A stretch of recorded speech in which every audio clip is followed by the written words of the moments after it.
Ma? Claire. Claire, bakit? Ano nangyari?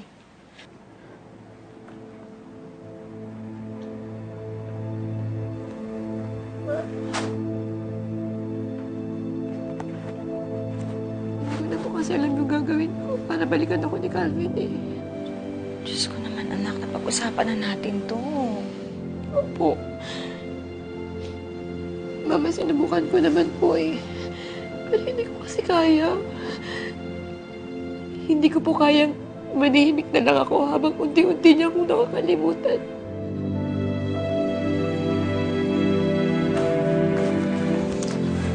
Calvin, ano yun? Totoo na yun? Naliligaw ka sa kanya? Ma, Ano nga?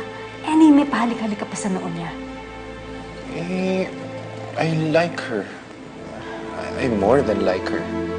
Alam ko po, sabi mo sa akin, I don't have to fight with anyone to win him back. Pero Mama, hindi po ba mas malaking pagkakamali kapag pinabayaan ko na lang siya? Anong sinasabi mo? I think you know what I'm trying to say, Ma. Calvin, si Angela, alam mo namang... Feral siya. Ma, so what kung feral siya? Hindi naman niya kasalanan yun eh. And besides, yung pagiging feral niya, it's just one side of her. I mean, it doesn't define the totality of who she is. Anak, hindi mo naman siya pinabayaan eh. Pinaglaban mo nga, diba? Nakipag-away ka pa nga eh. Para sa kanya. Pero kung talagang ayaw na ni Calvin sa relasyon niyo, anak, wala ka nang magagawa. You have to let him go. Mama, hindi ko kaya. Hindi ko kaya mawala si Calvin sa akin. Magiging miserable yung buhay ko kapag wala siya.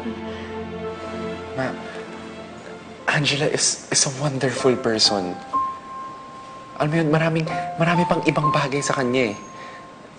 Mabait siya, mapagmahal, maalalahanin. Tsaka maganda siya, Ma, ha? Both inside and out. Anak, alam kong naging malaking parte ng buhay mo si Calvin na iintindihan ko yun.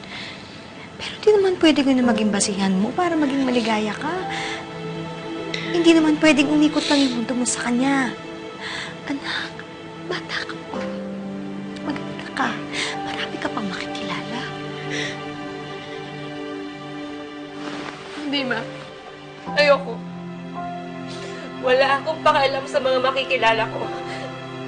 Si Calvin lang yung gusto ko. Si Calvin lang yung mahal ko, Mama. Siya lang. Siya lang yung gusto ko.